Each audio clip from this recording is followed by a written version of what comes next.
Right. Hi, Cell Electrical, Matt Cell, Electrician's Guide to Fire Alarms. Thought I'd start with categories of coverage. It's a good way of getting into the language of fire alarms, and I will do it with stuff that I have taken off of site that I haven't spent any money on, but I'll do my best with it. So, grades of system.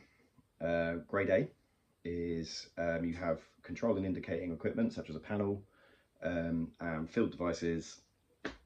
You've got fault monitoring, you've got battery backup inside the panel. Field devices have to be wired in fire rated cabling to a minimum of FP200. Yeah, you're dealing with EM54 parts 2, 4, I want to say 8, 9 and 13. I'm happy to be corrected in the comments. But the idea is that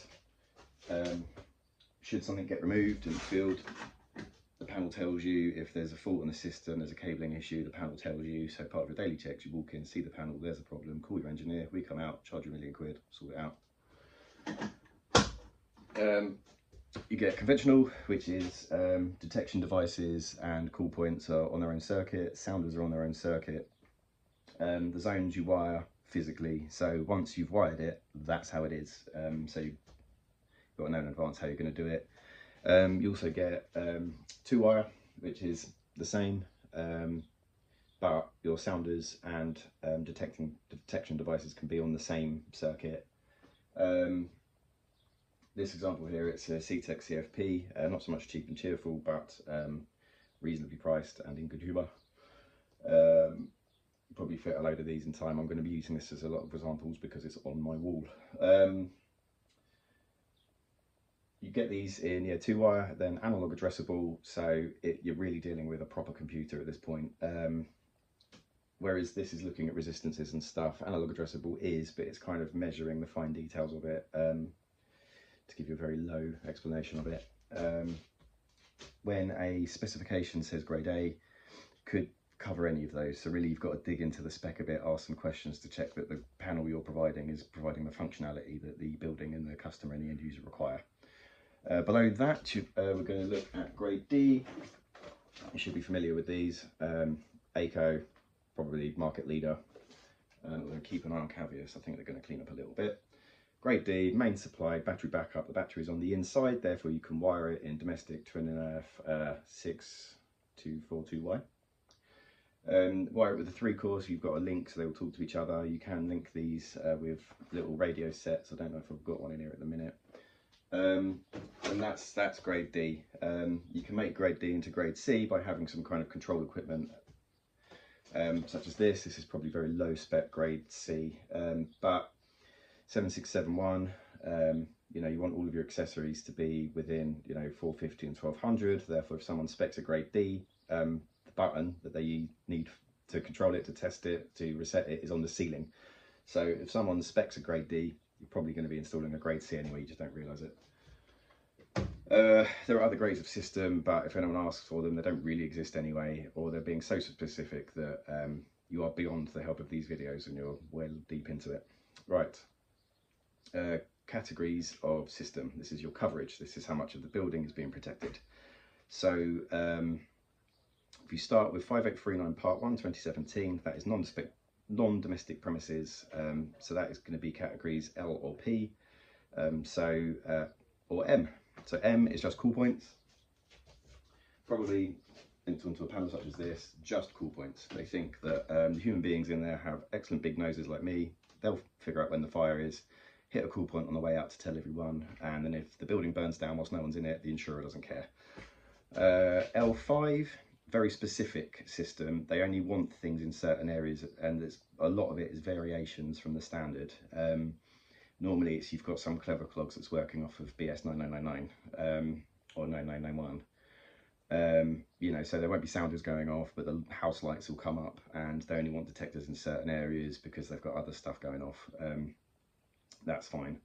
L4 is escape routes, basically. L3 sort of is this as well, but L3 is a bit more specific on its own, but you're thinking of corridors, stairwells, that kind of thing. This will now be in combination with part M, or with the category M, sorry. So you have those cool points and detectors on stairwells. L3 on its own is basically L4, escape routes, but with the doors that lead onto the escape routes. So you're looking at covering, protecting the escape routes from the other buildings, other rooms that lead onto it. So basically, you're monitoring fire doors in essence. L2 is L3, but there are specific bits of the building that are high risk. So if someone specifies L2, they have to tell you which bits are L2. So you can design an L3, but they will say we want one in the mains room, we want one in the gas room, we want one in the server room. Those are the areas that are likely to go off. So that's that. L1 is you're smothering everything besides rooms that are basically hot and steamy. So yeah, you're covering everywhere besides toilets, except maybe in pubs where you're trying to catch out people for smoking. Yeah, you wouldn't put them in bathrooms and stuff. But you're covering everywhere, basically, every nook and cranny. You might not go in rooms that are like smaller than a metre squared, but you're getting into it. Some places are uninsurable because they are, you know, conservation sites. You know, once it's burnt down, that thing ain't being rebuilt again. So you have what I sort of call L1 plus, where you're like, it's also going to go in that cupboard that has no source of ignition or fuel in it, but this building is 1,000 years old, we'd like to keep it. So it's that. You also have categories that begin with P, which is to do with property. L, life, P, property. P1 tends to smother everything.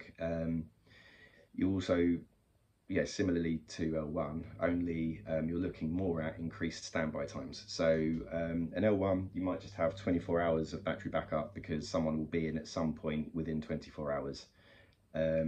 Whereas with a P1, someone might leave at 5 on a Friday and come in at 9 on a Monday. So you're going to have much bigger battery standby times, and there might be a call for monitoring as well, which is in 5839 Part 1, 2017. But then a risk assessor or fire engineer might say, don't need it. You know, they might value engineer it out of the equation.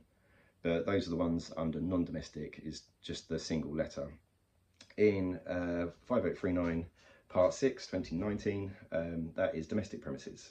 So you'll get a little bit of overflow with Part 1, because you might find that it's an HMO and they've specified a grade A.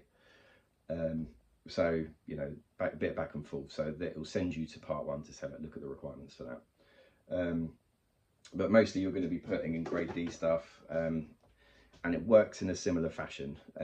So, you know, LD3, you're looking at escape routes. LD2 is going to be, you know, plus areas of high risk. So normally I'd include the kitchen anyway, because quite often the kitchen leads to the garden. So that's L3, but really you want to get one in the kitchen in your LD2. It might be that they've got an outhouse with a boiler in it or something. And then again, LD1, you just smother the place, you know, except for maybe a linen cupboard that doesn't have any electrics in it or something. That's that. I did that in about 8.5 minutes. Thought it'd be a much shorter video, but it's not. Thanks. Anything you thought I've missed, tell me in the comments. I'll throw stuff into the notes, documents and stuff that are handy, and yeah, see you on the next one.